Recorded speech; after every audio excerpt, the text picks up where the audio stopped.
자, 내신 문법. 선생님이 그 문법에 대해서는 여러분의 사랑을 많이 받고 있는 강사입니다. 내신 문법을 어떻게 해야지만 학생들이 고득점을 받을 것인가에 대한 고민을 좀 많이 해봤고요. 이 고민하면서 선생님이 이번에 내신 강의도 이렇게 선생님이 문법 내가신이라는 강의도 촬영하게 됐는데요. 요 내신 문법에 대해서 여러분이 어떻게 대비하면 좋을지, 그리고 어떤 식으로 학교 수업과 공부에 대해서 정리하면 좋을지를 스텝별로 딱딱딱 정리해 드리고요. 수능 문법과 내신 문법의 차이도 선생님이 말씀을 드리는 시간을 갖고자 합니다.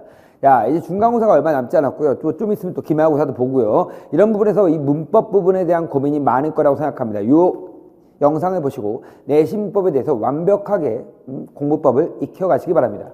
자, 내신 문법에서 첫 번째 말씀드리고 싶은 것은요, 바로 내신 문법과 수능 문법의 차이를 좀 말씀드릴 수 있어야 될 것 같은데요.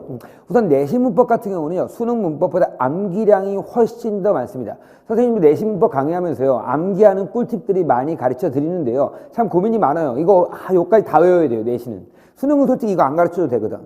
수능이 훨씬 더 저는 쉽습니다. 내신 문법 같은 경우는 암기할 것이 너무 많기 때문에 그 암기 포인트를 잡는 게 꽤 중요하고요. 이 암기해야 될 부분과 암기하지 말아야 될 부분을 내신 문법에서 정확하게 판단하셔야 됩니다. 선생님, 근데요, 암기할 부분과 암기하지 말아야 될 부분의 기준은 무엇일까요? 기준은 뭘까요? 바로 그거죠. 학교 선생님의 강의 내용입니다. 학교 선생님이 어디까지 했는지에 대한 것을 정확하게 캐치해 내셔야 되고요. 학교 선생님한테 손 들고요. 선생님, 이거는 외워야 되나요? 말아야 되나요? 라고 물어보는 게 매우 중요합니다. 됐죠? 오케이.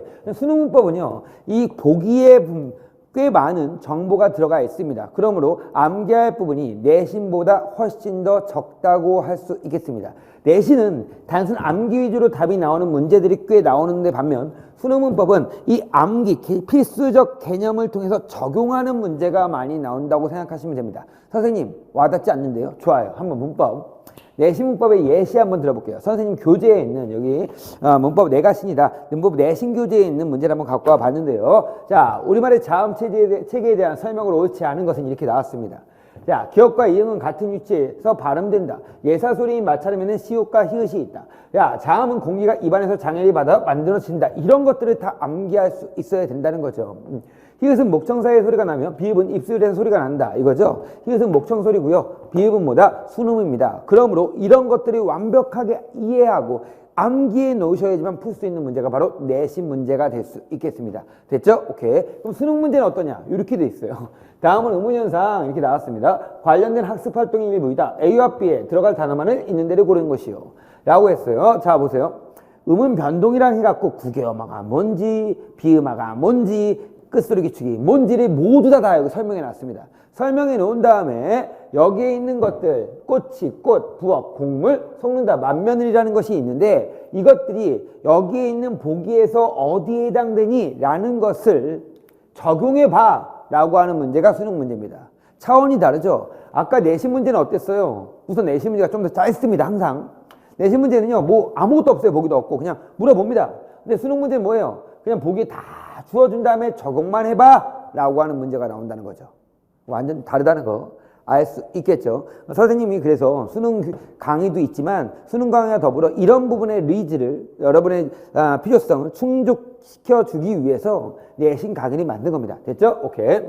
내신 문법 1등급 학습법을 말씀드리겠습니다. 이제부터 내신이 얼마 남지 않는 상황에서 어떤 식으로 내신을 공부할 것인가에 대해서 좀 고민해 봅시다. 자, 첫 번째입니다. 스텝 1부터 갈 건데요. 자, 제일 먼저 시작해야 될 거. 처음과 끝은 무조건 얘입니다. 뭘까요? 학교 수업입니다. 학교 수업에 대한 정확한 이해와 필기 보충이 있어야 돼요. 무슨 말이냐면요. 예를 들어 학교에서 음운의 변동에 대해서 배우고 있습니다. 그럼 이 학교에서 음운의 변동을 어떻게 설명했는지 열심히 학교 선생님의 수업을 들으셔야 합니다. 근데 문제는 여기서 발생하죠. 선생님, 제가요, 도저히 저희 학교 선생님의 수업을 이해를 못하겠습니다. 제 친구들 다 그렇대요. 도저히 이해가 안 가요. 그러면 어떻게 해야 되냐? 그러면 어쩔 수 없이 우리 이투스의 강의, 선생님의 강의라든지 문법 내가신이다 이런 강의라든지 이런 강의 들으셔야 돼요. 어쩔 수가 없어요. 이거는. 이해가 안 되는 것은 무조건 이해하고 넘어가야 되는데 여러분의 배경식이 적거나 아니면 학교 선생님이 조금 추상적으로 가르치거나 이럴 경우에는 여러분 이해를 못할 수 있죠. 그때는 강의를 들으셔야 됩니다. 됐죠? 오케이. 그리고 한 가지 더. 필기 보충이란 말이 무슨 말이냐. 우선 학교 선생님의 수업을 열심히 듣고 열심히 메모하는 건 당연한 거겠죠. 근데 문제는 이런 거예요. 고등학교가요. 좀 큰 고등학교 같은 경우는 어떻게 됐냐면 1반부터 한 10반까지 있다고 쳐봅시다. 10반까지 있다라고 하면요. 이 1반부터 10반까지를 한 명의 선생님이 독서와 문법 그 강의를 다 하지 못합니다. 그렇죠? 대체로 1반부터 5반까지가 한 선생님, 그 다음에 6반부터 10반까지가 한 선생님이 있어요. 그리고 이 두 선생님이 한꺼번에 중간고사와 기말고사를 출제합니다.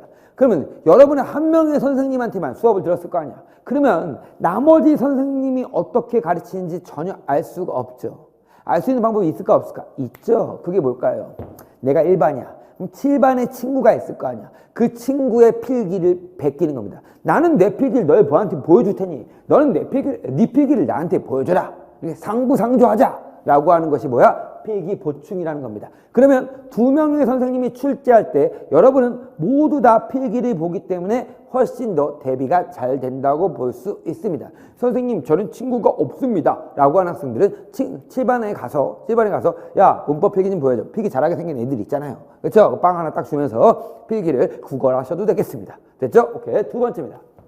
강의를 통한 내용 보충은 단권합니다. 자, 여기 분명히 말씀드리는데 수업에 대한 정확한 이해가 안 돼 있어요. 그래서 너무 어려워요 라고 하는 학생들은 사설 강의, 우리 이투스의 강의를 통해서 내용을 보충하시고요. 단권화시킵니다. 시험 범위까지 필기로 따지면 그렇게 많지 않아요. 여러분이 필기를 단권화시키는 선생님도 여기 이제 선생님 교재 잠깐만 보여드리면요. 여기에 보면 이렇게 필기가 다 돼 있어요. 선생님 교재에는 필기가 다 돼 있는데 이렇게 여러분이 뭐냐면 중간고사 대비다라고 해갖고 필기를 다 깔끔하게 해놓는 거예요.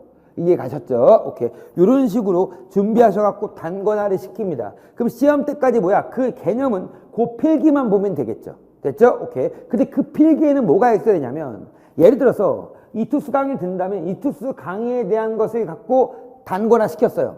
필기를 만들었어요. 그럼 여기 학교 수업에 대한 필기가 있을 거 아니야. 그 필기를 여기다 옮겨 적어야겠지. 됐죠? 오케이. 그럼 학교 수업에 대한 내용, 이투스 강의에 대한 내용을 합쳐서 단권화 시켜라. 학교 수업에 대한 내용은 일반 수업도 있어야 되고 7반 수업에 대한 필기도 있어야 된다. 됐죠? 오케이. 세 번째. 자습서가 다 있습니다. 독서와 문법은 모든 출판사가 자습서가 모두 다 있습니다. 그 다음 평가 문제집도 모두 다 있습니다. 거기에 실전 문제들이 꽤 많이 있어요. 그 문제들을 꼭 풀어보셔야 된다는 것입니다. 물론 선생님 교재에도 양질의 문제들이 많이 있지만 그 문제도 풀고요. 이 문제도 푼다라고 생각하시면 되겠습니다. 그 다음 네 번째입니다. 단권화 교재를 통해서 여기 단권화 교재 있잖아요. 아까 만들었잖아. 개념 복습이 꼭 있어야 돼요. 시험 전날까지 계속 개념 복습하는 거죠. 그 다음 다섯 번째입니다. 오답 문제 복습입니다. 요거 스텝 3에서 했던 문제 틀린 문제 있죠. 틀린 문제는 다시 한번 개념 확인하면서 오답 문제 복습하시고요. 기출 문제가 있어요. 대체로 학교에서는 전년도 기출을 올려놓기도 합니다. 또한 우리 이투스 보시면 족보닷컴과 이투스가 같은 데라는 거 모르고 계셨나요? 족보닷컴 같은 데서 작년의 기출 문제 어느 학교에도 좋아요. 여러분 출판사에 대한 기출 문제를 다운받으셔갖고 요거 여러분이 마지막으로 리허설을 한번 해보는 게 매우 중요하다는 거 말씀드립니다.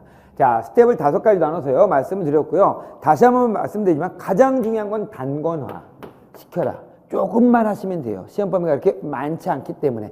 이번 중간고사에서는 아마 시험 범위가 의문과 단어의 앞부분일 가능성이 높고요. 다음 시험 범위가 아마 중세국어까지 합쳐갖고 조금 많을 겁니다. 됐죠? 오케이.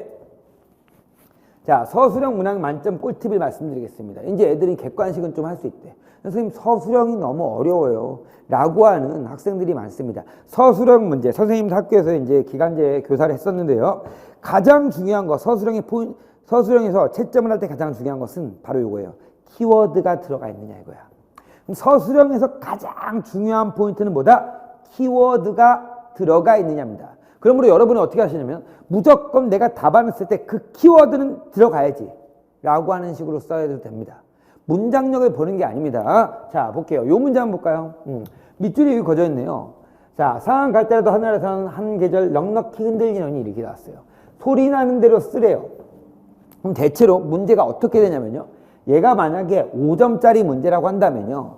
소리 나는 대로 써라 이렇게 나왔죠. 이게 1점이에요. 그 다음에 발음할 때 일어나는 음 변동 현상을 조건에 따라 기술하래요. 1점이고요. 음 변동의 원인이 있죠. 원인. 음 변동 현상의 명칭을 밝혀 적을 것이라고 돼 있죠. 그럼 뭐냐면 넉넉히라고 돼 있으니까 얘는 음음 현상이 두 가지가 났어요. 첫 번째 뭐예요? 비음화. 그죠? 자음도 가진 비음화죠. 두 번째 뭘까요? 그렇죠. 축약이 들어갑니다. 자음 축약입니다. 그럼 자음 축약과 비음화라는 용어가 꼭 들어가야 되지. 그럼 자음 축약 1점, 비음화 1점 이렇게 됩니다. 알았죠? 그래서 총 3점이죠. 그냥 뭐라고 했어? 음 변동이 원인이 서술해야 된다고 했지. 그 원인이 뭐야? 자음 동화에 대한 원인 1점, 축약에 대한 원인 1점 이렇게 해서 총 5점이 들어가는 거야. 됐죠? 오케이. 그럼 키워드가 어떻게 나와야 되냐? 넉넉히 요게 1점이 되는 거죠. 첫 음절의 받침 기억이 인접하는 비음 니은의 영향을 받아 비음 이응으로 변동되는 여까지가 뭐야? 또 1점. 그 다음 비음화 자음 동안 이 용어를 써줘야지 또 1점 이렇게 됩니다. 그러니까 이런 식으로 키워드를 무조건 넣으려고 노력하셔야 돼요. 좀 길게 써도 괜찮아. 키워드를 넣기 위해서는. 그렇죠? 오케이. 하지만 무조건 이 비음화라는 용어, 축약이라는 용어를 잘 써주는 게 중요합니다. 그러므로 개념이 잘 돼 있어야 돼요. 됐죠? 오케이. 자, 문법 문제 같은 경우는 이런 식으로 예신을 준비하시면 여러분은 분명히 말씀드리는데 선생님이 장담하건대 만점 맞을 수 있습니다. 선생님이 또 이번 강의에서는요, 문법 내가 신이다 이런 강의에서는 12월 말까지 여러분 기말까지 완벽하게 준비할 수 있도록 수강 기간도 쫙 늘려놨습니다. 이 투스를 통해서 그리고 여러분 학교 수업에 대한 완벽한 이해와 단관화를 통해서 내신 문법 만점 받으시기 바랍니다. 선생님은 또 다른 멋진 강의에서 뵙겠습니다. 안녕!